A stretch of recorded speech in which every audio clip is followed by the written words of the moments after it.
por essa palavra de Paulo dizendo a Timóteo. Timóteo era um jovem pastor que tinha a cargo ser uma espécie de substituto de Paulo nas igrejas, porque Paulo estava preso, Paulo estava vivendo os últimos dias, e ele precisava que alguém tomasse encargo naquilo que ele fazia, que era o trabalho apostólico.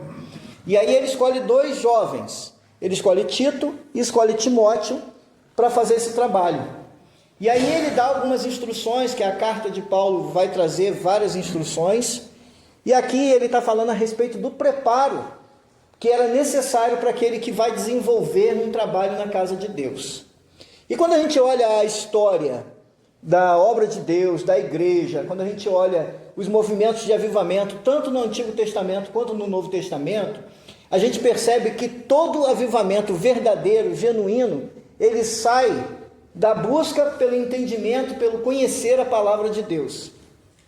Na verdade, essa situação que a humanidade vive, essa situação que a gente está vivendo hoje, desse mundo perdido, desse mundo caído, da humanidade sem Deus, começou exatamente do mau entendimento da palavra de Deus que os nossos antepassados, Adão e Eva, tiveram no paraíso.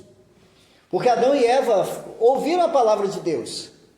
Eles conheciam a palavra de Deus. Não podemos dizer com certeza quanto tempo Adão e Eva conviveram com Deus no paraíso. Pode ser muitos anos, podem ser poucos anos, mas o fato é que eles conheciam a palavra de Deus, eles conviviam com Deus, Deus vinha ao cair da tarde falar com eles todos os dias, mas foi um momento de distração que Eva ouviu as palavras da serpente, que distorceu a palavra, e ao distorcer a palavra de Deus, o que aconteceu? Ela sucumbiu, ela comeu do fruto, deu ao seu marido, ele comeu, e os dois perceberam então que estavam nus, e aí nós sabemos da história, foram expulsos do paraíso, porque não prestaram atenção na palavra de Deus. E uma coisa que a gente tem percebido nos nossos dias, e cada um de vocês aqui é de igreja diferente, né? Cada um de vocês aqui, mas todos vocês têm uma coisa em comum. Vocês creem que a palavra de Deus, que a Bíblia é a palavra de Deus? Quem crê? Amém. Então nós já temos um ponto de partida em comum. Quem crê que Jesus é a revelação do Evangelho? Todo mundo. Então nós temos mais ponto em comum. As diversidades que a gente tem de usos, costumes e algumas diferenças que a gente tem teológicas, durante o curso talvez a gente vá em algum momento falar assim, eu não penso dessa maneira. Amém. Unidade naquilo que é essencial, diversidade naquilo que não é essencial. A proposta do nosso curso aqui, como a maioria de vocês é de igreja pentecostal, e a minha teologia do coração também é teologia pentecostal, então a gente vai trabalhar os princípios da teologia pentecostal, que é o quê? Que é a escatologia, né, pentecostal, que é a crença nos dons ministérios, né, nos dons espirituais. A gente vai falar sobre o dispensacionalismo, que é uma crença pentecostal. Enfim, a bagagem de teologia pentecostal que vai ser trazida durante esse curso. Ah, mas se em algum momento você falar assim, eu não penso exatamente igual. Amém, irmão. Ninguém está aqui para te fazer pensar igual. Você vai ouvir os argumentos. Se você acha que o seu argumento, se você acha que aquilo que eu estou falando não vai servir para você, ore por mim, né, e siga o seu caminho, mas nós vamos perceber que os pontos que nós vamos trazer aqui são pontos em comum para a maioria de nós aqui. Então, quando a gente traz aqui, e a gente está falando a respeito do avivamento, quando a gente falou aqui que Adão e Eva pecaram por conhecer a palavra de Deus, mas fazer uma interpretação errada da palavra de Deus, ao longo dos séculos, o homem tem interpretado a palavra de Deus de forma equivocada. Ao longo dos séculos, a palavra de Deus tem sido distorcida, e aí a gente vai perceber a quantidade de religiões que surgiu no mundo, algumas até fazendo uso da Bíblia. Se você for lá no centro espírita lá, ele vai querer defender a reencarnação usando a Bíblia. Se você for lá na igreja católica, ela vai querer defender o uso de imagens usando a Bíblia. Se você for numa seita aí que defende outras coisas, e aí a gente, no momento que a gente chegar lá na frente em heresiologia, a gente vai debater isso de uma forma mais clara, mas a gente vai perceber que as pessoas vão à Bíblia para defender falsos ensinos. Então, qual é o nosso papel aqui? Nosso papel aqui, conforme Paulo falou, não é trazer debate inútil. É você conhecer a palavra com profundidade, conhecer as regras de interpretação da palavra, conhecer aquilo que a palavra traz para a gente como revelação, e aí de posse desse conhecimento, quando você vê alguém falando alguma coisa que não condiz com a palavra de Deus, você fala assim, peraí, isso aqui não está de acordo, porque eu aprendi na palavra assim, assim, assim, assim. Então a base teológica, ela é muito importante. A gente vai pegar aqui alguns momentos que o povo de Deus floresceu com a revelação da palavra. Se a gente pega aqui o povo de Israel, que passou ali 400 anos no Egito, sem a palavra, aquele povo não conhecia mais nada de Deus. Aquele povo era o povo de Deus, mas não havia revelação da palavra, aquilo era uma revelação que ficou para trás dos seus antepassados. E aí quando Moisés recebe a revelação de Deus e ele traz a lei de Deus para o povo, e aí a gente vai perceber que Deus precisa ser até mesmo duro com eles em muitas situações, porque o povo era rebelde, o povo estava acostumado a viver longe da palavra, e a palavra precisava trazer eles para formar uma nova nação e o povo de Deus. Quando a gente olha mais um pouquinho no período dos juízes, a gente vai perceber que quando o juiz era temente a Deus, o povo prosperava. Agora, quando o juiz não era temente a Deus e não trazia a palavra para o povo, não trazia a lei de Deus para o povo era perseguido pelos inimigos, o povo sofria enfermidades, o povo passava fome, o povo passava dificuldade. Por quê? Porque o pacto era um pacto na palavra. Então, a aliança de Deus, Deus não se fia em algo que não seja a sua palavra. Então, não adianta eu falar assim, Deus prometeu, está na palavra. Uma certa vez um irmão chegou para mim, uma irmã chegou para mim, irmão, eu profetizo isso, isso e isso na sua vida. Eu falei para essa irmã e falei assim, tá, irmã, deixa eu só te fazer uma pergunta. Isso é algo que a irmã deseja para mim?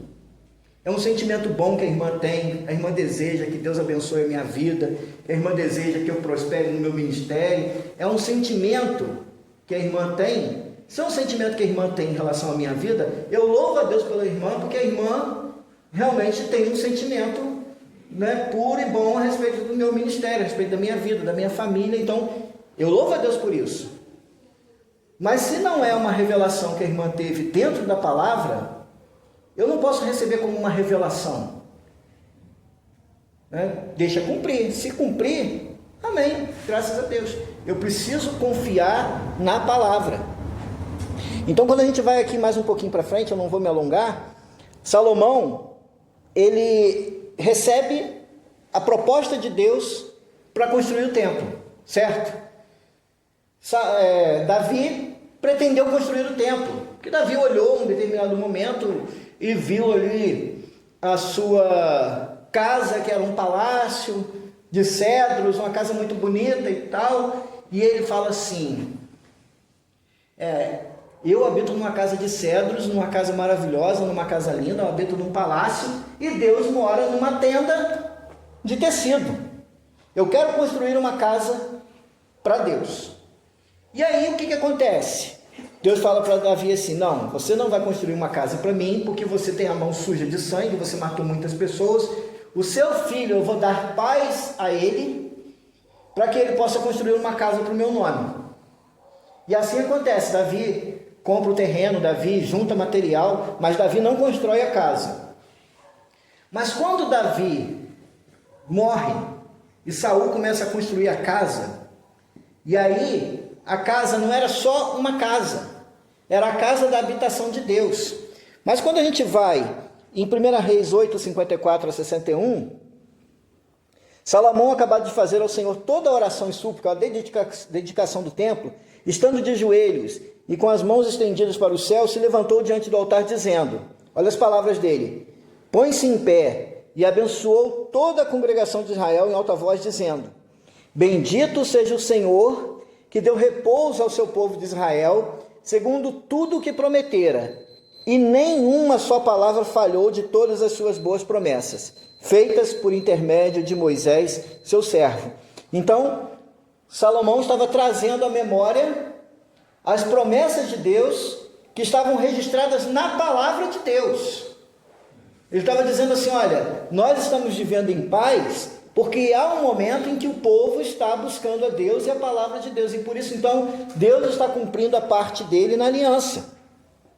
O Senhor nosso Deus seja conosco, assim como foi com nossos pais, não nos desampare e não nos deixe, a fim de que se incline o nosso coração para andarmos em todos os seus caminhos e guardarmos os seus mandamentos, e os seus estatutos, e os seus juízos, que ordenou a nossos pais. Então ele estava dedicando um tempo ao Senhor, mas ao mesmo tempo ele estava chamando o povo a uma responsabilidade de uma aliança. Que era uma aliança o quê? De sacrifícios? Também, porque naquela época se fazia sacrifícios. Mas a principal aliança, que não adiantaria nada fazer sacrifício de animais, matar bois, carneiros, ovelhas, se o povo não se inclinasse para a palavra. E ele estava dizendo assim, olha, se vocês querem realmente a bênção, vocês precisam conhecer a palavra. Que essas minhas palavras, com que supliquei perante o Senhor, estejam presentes diante do Senhor nosso Deus de dia e de noite, para que se faça a ele justiça ao seu servo e ao seu povo de Israel, segundo cada dia o exigir, para que todos os povos da terra saibam que o Senhor é Deus e que não há outro. Seja perfeito o vosso coração para com o Senhor nosso Deus, para andardes nos seus estatutos e guardardes os seus mandamentos, como hoje vocês estão fazendo. Então ele traz a seguinte questão: sempre foi uma aliança baseada na palavra. Sempre foi uma aliança baseada em conhecer a palavra.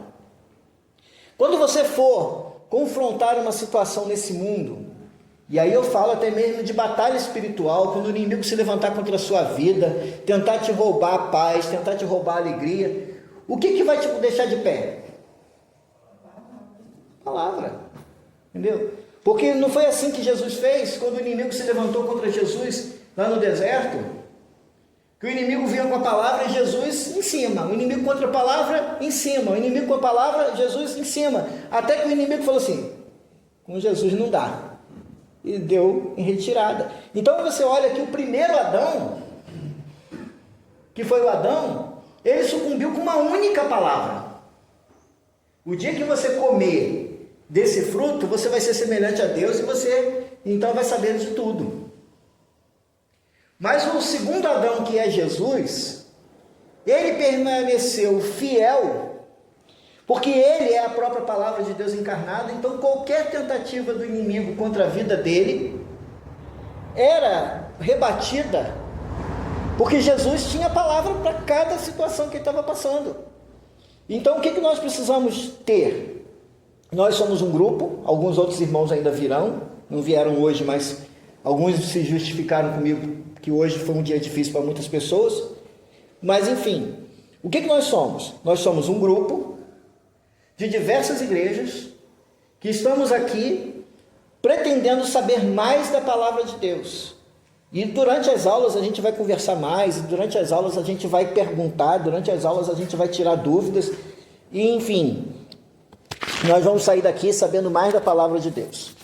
A segunda palavra que eu queria colocar é que passa Salomão e vem os descendentes de Salomão. Salomão peca, nós sabemos, o reino é dividido, metade do reino segue Jeroboão e metade do reino segue duas partes, do reino, na verdade 3, porque o templo fica com os levitas, então na verdade 3 tribos ficam com o templo.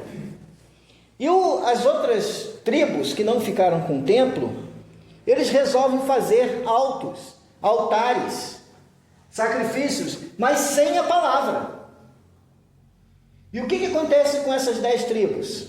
Deus levanta profetas, Deus manda homens de Deus, A gente tem Elias, a gente tem Eliseu que profetizaram lá, tem outros servos de Deus que profetizaram lá, mas o que acontece no final das contas?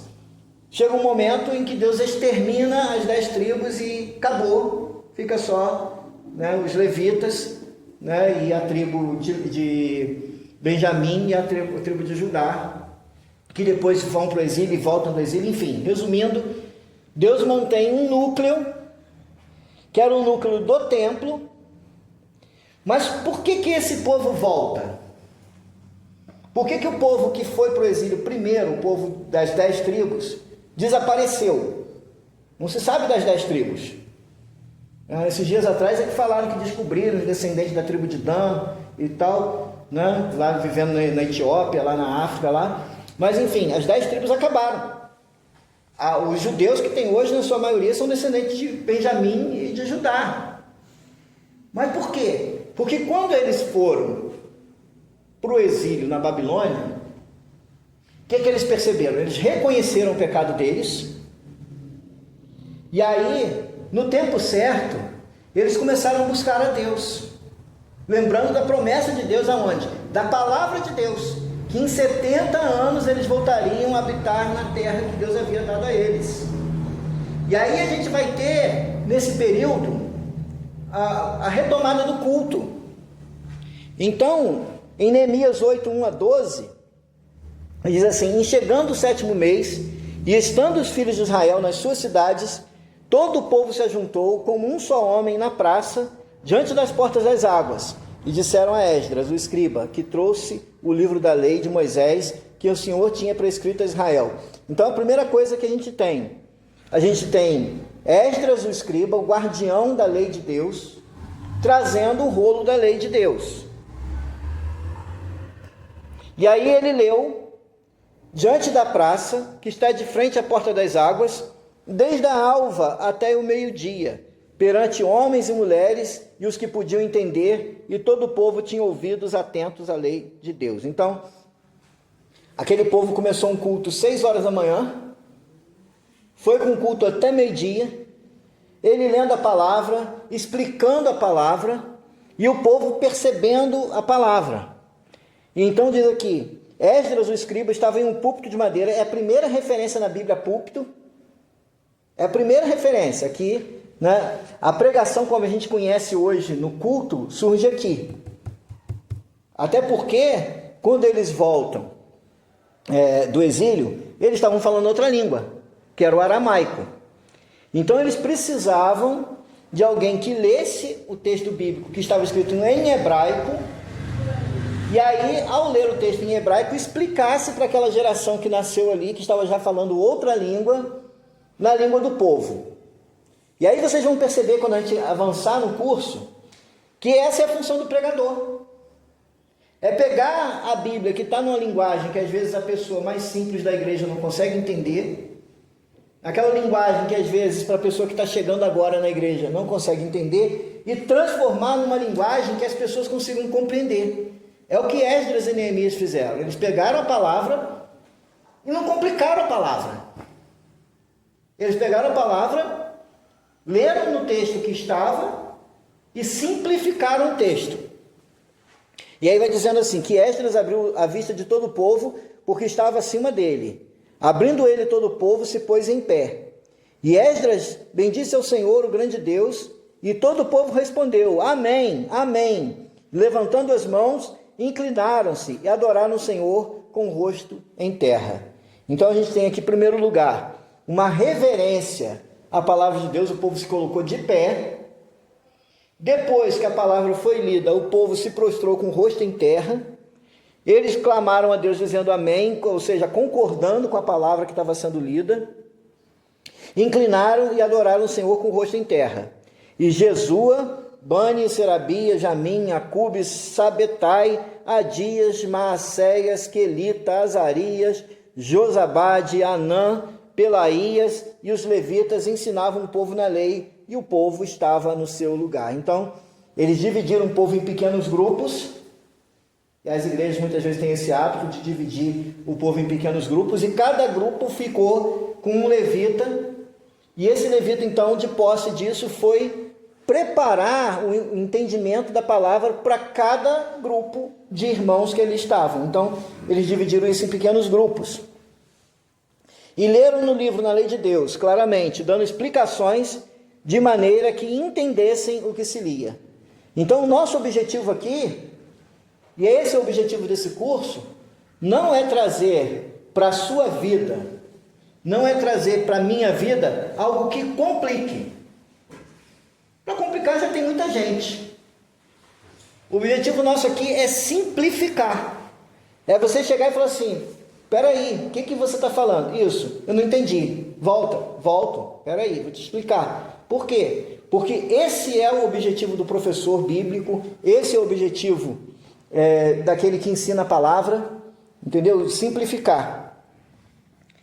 Neemias, que era governador, e Esdras, sacerdote e escriba, e os levitas que ensinavam todo o povo, lhe disseram: esse dia é consagrado ao Senhor vosso Deus, pelo que não pranteeis, nem choreis, porque todo o povo chorava ouvindo as palavras da lei. E disse-lhes mais ainda: ide, comei carnes gordas, tomai bebidas doces, enviai porções aos que não têm nada preparado para si, porque esse dia é consagrado ao nosso Deus. Portanto, não vos entristeçais, porque a alegria do Senhor é a nossa força.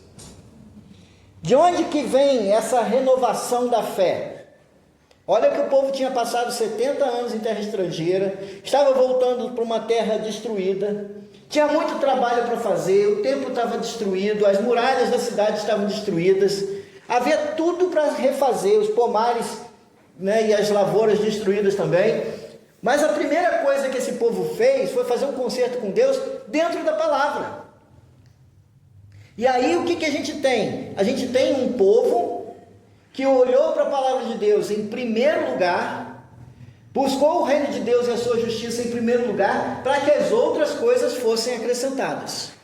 Uma igreja, ou igrejas, porque aqui nós somos vários, que entende a prioridade da palavra de Deus, cristãos que entendem a prioridade da palavra de Deus, entendem que a igreja pode estar muito bonita, isso é muito bom, entende que pode ter um louvor com belos instrumentos, isso é muito bom, mas a primeira coisa que a igreja deve ter é a preocupação com o preparo das pessoas que fazem uso da palavra.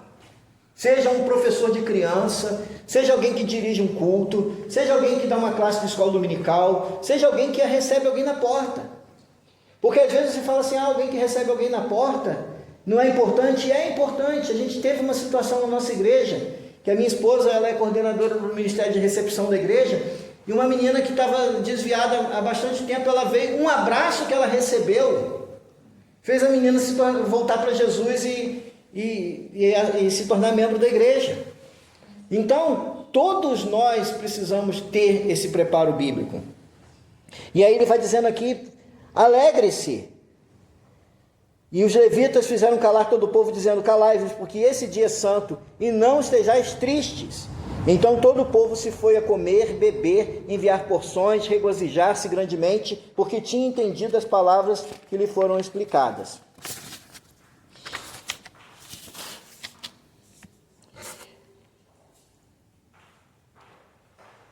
Quando a gente olha para os avivamentos, e a gente olha para a história da igreja, a gente vai passar por história da igreja no curso, a gente vai perceber o seguinte: num primeiro momento, a igreja dos apóstolos era a igreja da palavra.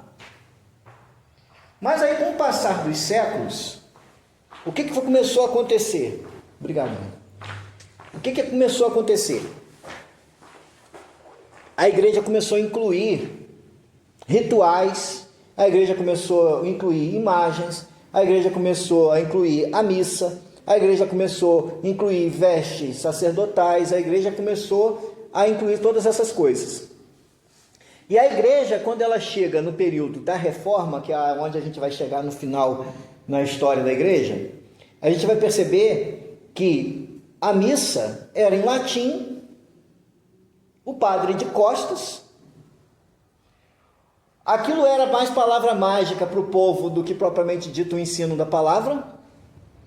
E aí a gente chega ao cúmulo das pessoas desesperadas, sem saber nada de Deus, comprando um diploma de salvação.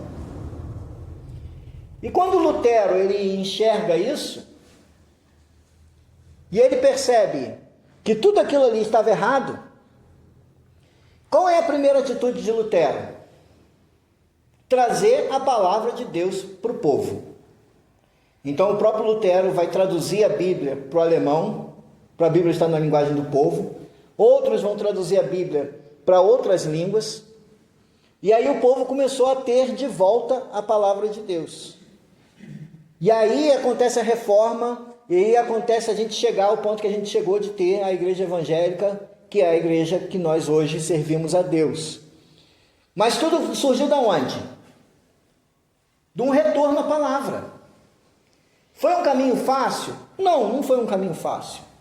Porque foram séculos de abandono da palavra. Foram séculos de abandono do ensino bíblico. Eles precisavam redescobrir as doutrinas da Bíblia. E aí, quando a gente olha para isso, a gente vê o trabalho que esses homens fizeram. Lutero, Calvino, John Wesley e tantos outros que fizeram um trabalho de trazer de volta a palavra para o povo. E a gente percebe isso.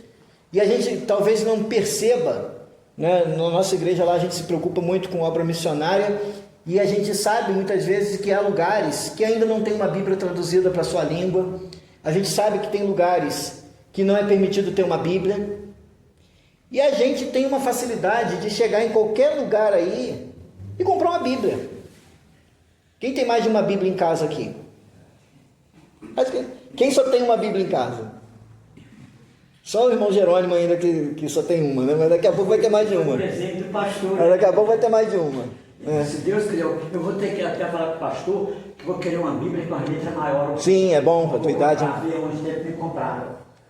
Então, a gente tem essa facilidade de acesso à palavra de Deus. Então aproveita isso, irmão. Motiva outros irmãos para virem estudar a palavra com a gente. Motiva outros irmãos a estarem aqui nessa classe.